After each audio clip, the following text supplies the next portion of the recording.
माझ्या भावाच्या रिक्षामधली बॅटरी चोरी गेली.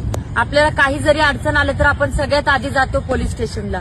मी पण पिंपरी पोलीस स्टेशन चिंचवड या ठिकाणी गेले होते. तिथे लोहार साहेब म्हणून आहेत. मी त्यांना सांगितलं असं असं झालंय म्हणून. तेव्हा त्यांचं उत्तर आलं, ठीक आहे, उद्यापासून तुमच्या रिक्षाचे ते एक कॉन्स्टेबल ठेवू, म्हणजे तुमची बॅटरी वगैरे काही चोरी जाणार नाही. अशा बोलण्यावर त्यांचे ते 2 कॉन्स्टेबल जे बसले होते ते हसायला लागले. म्हणजे मला काय याच्यातलं कळालं नाही, कारण म्हणजे याच्यात काय असतं एवढं काय मला माहित पण नव्हतं. तर लोहार साहेबांना माझी एकच विनंती आहे, लोहार साहेब, जर तुमची आई, तुमची बहीण आणि तुमची मुलगी जर असं रस्त्यावर किंवा पोलीस स्टेशनमध्ये जर त्यांचं कुणी अपमान केला तर हे तुम्हाला चालेल का? मग त्यानंतर माझ्या भावाला एका ठिकाणी म्हणजे पाठवलं की जा तिकडे जाऊन तक्रार नोंद कर म्हणून. मग तिथे गेल्यानंतर काही सिव्हिल वरती पोलीस होते. त्यांचं काय काय बोल असं म्हणजे एकदम त्यांचं असं एकदम रफ बोलणं होतं.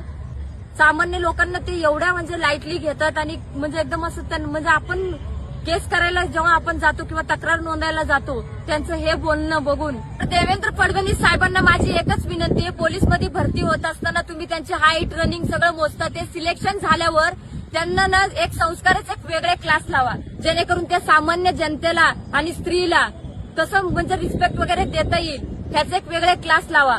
लोहार साहेबांनी माझं नाही का असं 4 चौघामध्ये बसून कॉन्स्टेबल मध्ये बसून माझा